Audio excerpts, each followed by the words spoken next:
Mount in Jerusalem. Today we are the day before the holiday of Purim, where we recite the book of Esther, and it's a very special feeling. And we recall in the book of Esther where Esther is standing at the gate of the courtyard, waiting to understand, will the king raise his scepter and invite her in, or God forbid, will he insist on saying that she has no permission to enter?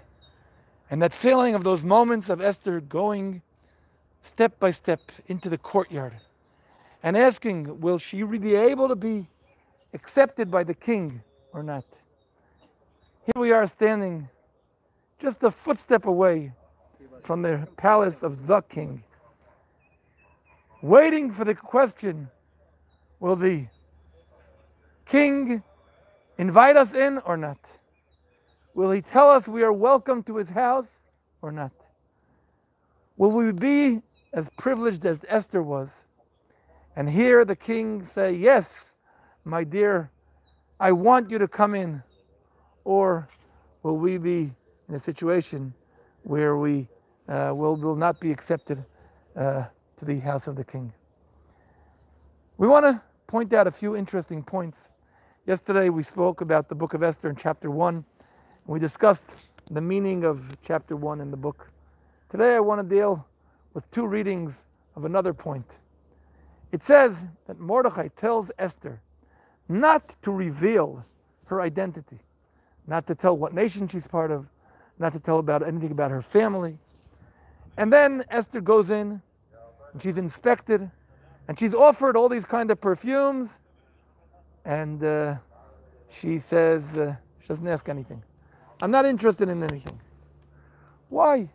Why is Esther not telling her identity?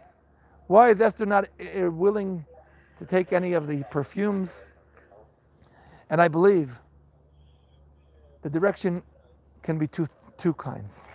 There are those who read the book of Esther and understand that Esther and Mordechai were people who were assimilated in the Persian society, and therefore they wanted to hide their identity. Nobody should know who they are, and it should be a secret, so nobody should develop any kind of anti-Semitic feelings for them. But I believe that we can look at it in even a deeper way. When Esther says, I'm not going to tell you who my family is, I'm not going to ask for any of your perfume, she's actually saying, I don't want to be part of what's going on here. We're seeing here parties, we're seeing here a whole bunch of activities of an atmosphere of raising the name of a human king. We're seeing drinking and women and 6 months in this kind of oil and 6 months in this kind of oil. And Esther is saying, I do not want to have any part of this. What's going on here is a disgrace. The way you relate to women here in this palace is a disgrace. I'm not taking part of it. I think that when we come up here to the Temple Mount and we see the situation with policemen and Arab Waqf people sitting around here and following everything we do, and we stand here and say our prayers, we're actually saying to God, we're actually saying to the world, we will not take part in any of what's going on here. Shalom, brother Yaakov, and Shalom, Esther. We are coming and saying we're not being part of this game. It's a disgrace. We're here standing in front of the king. There's only one king who's the king of the universe. Shalom to Jay. There's only one king who's the king of the universe, and that is the king. And we are here in the house, the courtyard, that he chose to rest his divine presence.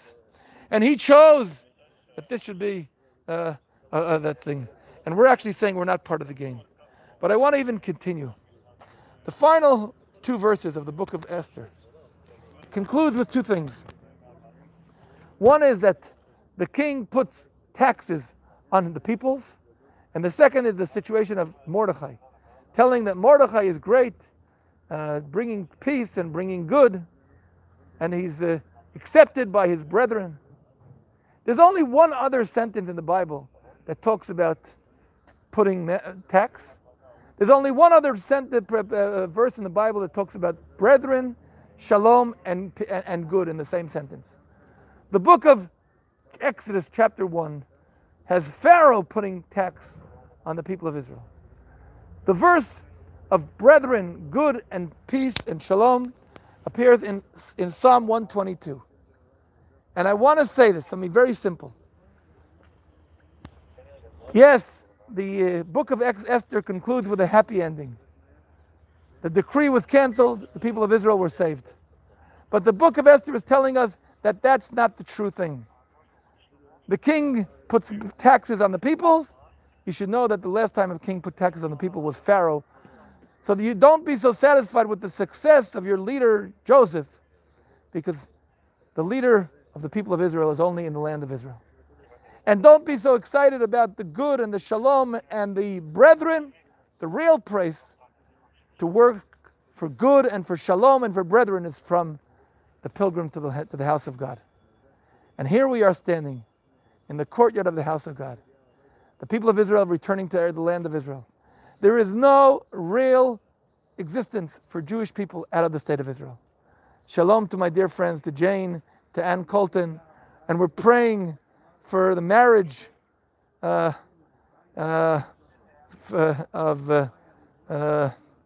praying to God to open the gates because our dear friend Choose Justice today wants to go back home. And we're praying for the sake of everybody who is in need. And here we are. The source of good and shalom is from here. It's from God. We do not put our hopes on any human being, only on one. The only Lord, Hashem, one and only God of the world. From here, from Jerusalem, we take upon ourselves and we say, we're not taking part in this fake game. We're not taking part in this Western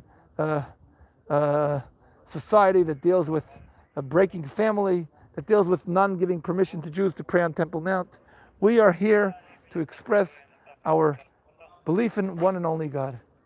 From Jerusalem, from the house of the Lord, from the courtyard of the Lord, waiting for the Lord to open his gate and welcome us in.